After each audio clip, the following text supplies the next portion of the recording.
Hey, what's going on, everyone? Back with another knife overview. Today we are going to be looking at the Spyderco Native 5. This is going to be the lightweight version.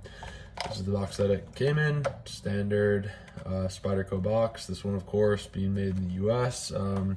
Out of their Golden, Colorado plant. The details on this knife, so it features a 3-inch blade. It's going to be 6.8 inches overall. Closed, it is 4 inches.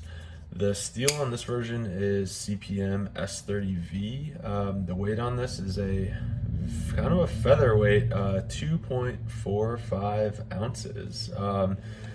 The locking mechanism on here is going to be this lockback style, so it's kind of old school. The handles on it are FRN, so fiberglass reinforced nylon. The MSRP on this is $120, making it one of the cheapest knives that I own. Should also be noted there's a G10 version of this, which weighs a little bit more, that goes for $245. So I think if you're looking for, kind of a made in the US, whether this be a truck knife or just kind of a folding knife that's very capable, but you don't want to be carrying something more expensive, this is a great option, and we're going to kind of get into why that is. But first, we'll go over a couple comparisons. So this is the Native 5 as compared to a Benchmade Mini Griptilian. Try to balance it on the pocket clip. Looks like that. And then freshly back from Medford, a Medford M48, looks like that. And then finally we'll get out my main squeeze, my Sebenza 31, so a large Sebenza, looks like that. So we're gonna go over a few of my observations from carrying this thing, owning it for actually quite some time now. I just haven't got around to doing a review of it, and then we will wrap this up. Thanks for tuning in. The first observation before we actually get to the knife, I wanted to cover the literature that comes with Spyderco knives, because I don't know, I'm kind of a history buff, etc. Like, I like to know where knife models come from, how they've evolved, what the thought process was, and Spyderco never ever disappoints on that front. Like, I mean, just the, kind of goes through the evolution of the Native 5, the lightweight, the blade steel they use and why, how to maintain it, and they actually show you, how these things have evolved. They have all the warranty information on the back. Like, Spyderco does a great job, and like the vernacular that they use is really funny. It's like reading a story, kind of like this highly evolved design faithfully incorporates all the advantages of the Native 5. Like, I love that they include this stuff, because it makes me feel like they take pride and they're passionate about the knives that they create. It's not like, you get in on a drop and then it's just like, yeah, here's your knife, idiot. Like, these are the dimensions. If you're lucky, here's the weight of it, etc. Like, I love the history piece that Spyderco provides in with all of their knives. So that was my first observation, kind of a personal thing, but something that means a lot to me. I definitely like it.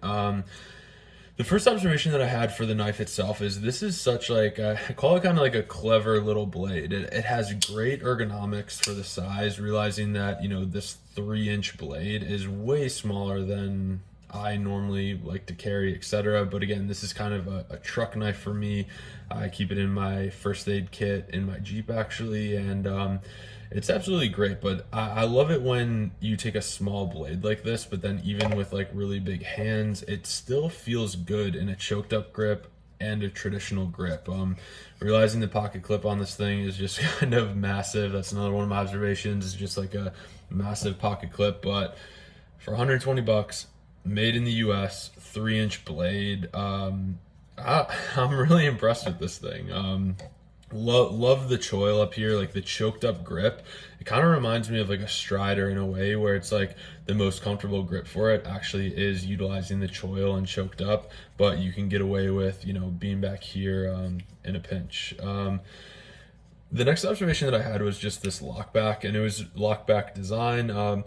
It was very reminiscent to me of my older like Spyderco Delicas. I also have like a H1 Salt that features the same locking mechanism. I'm familiar with it just because growing up, these were kind of the Spyderco's that I'm familiar with. So it was actually kind of funny and nice to see this, realizing that the newer ones have that compression lock up top, which is supposed to be stronger, etc. I don't know. There's something nostalgic about it, but that is kind of something that dates the Native 5, is having that kind of old school lock back there. The next observation that I had was just how lightweight this is. Again, a 3-inch blade, and it is weighing 2.45 ounces. Like, that is absolutely absurd. Like, the rule of thumb normally is, 1 ounce per inch of blade, and this blows that ratio out of the water. And I mean, it's so lightweight. Like, this thing is the featherweight of featherweights. The next one that I have or the next observation is that, as far as the action goes on this with these FRN handles, this is never going to be like the snappiest, best action, but I had to think about this too, because I mean, certainly, you can, if you really whip it, you can get it to come out, but it's such a lightweight knife that it's really hard to, kind of snap this knife out or spidey flick it, etc. The best way to actuate this knife is going to be that controlled action with your thumb, and honestly, I don't really care. I thought that I would, but I really don't. I think at the end of the day, if you need a knife, this is a knife. It's, it's cheaper than a Benchmade mini Griptilian, and I love the blade shape, the blade profile, how it feels. The ergonomics are way better than this mini Griptilian for sure. I don't know. I just think although that would be a setback, and maybe people that are used to things running on bearings, etc., would kind of turn their nose up at the action of this thing, but it's a knife. I don't know. I really do like it. With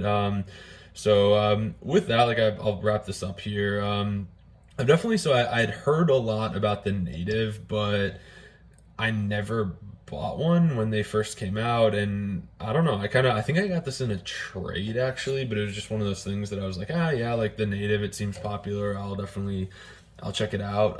This is just a super lightweight, great knife that you could really carry anytime. What kind of sticks out to me, like I said, the first aid kit in your vehicle, but even more than that, at 2.45 ounces, this would be a great backpacking, or some sort of, if you are backpacking long distances where, you start to kind of figure out how many pounds your bag weighs, etc., with everything else. This would be a great, really capable knife, whether it's for food prep, working on lines, etc. This is gonna do it all, and I think it would do it all really, really well. I think you could kind of you could meet someone who this was their only knife, and to me, if I met you and you're like, oh yeah, I have a Spyderco Native 5 lightweight, that's my only knife, or whatever, you're probably the most dangerous person in the room, to be honest with you. Because this knife is so good, the price, whatever, I don't know. My hat would go off to you if this was the only knife that you had. I'm not there. I'm way too obsessive. I have way too many knives, but it is what it is. So with that, appreciate you all tuning in. Wanted to give the quick overview of this Native. Hopefully it shed some light on this model, and we'll see you next time.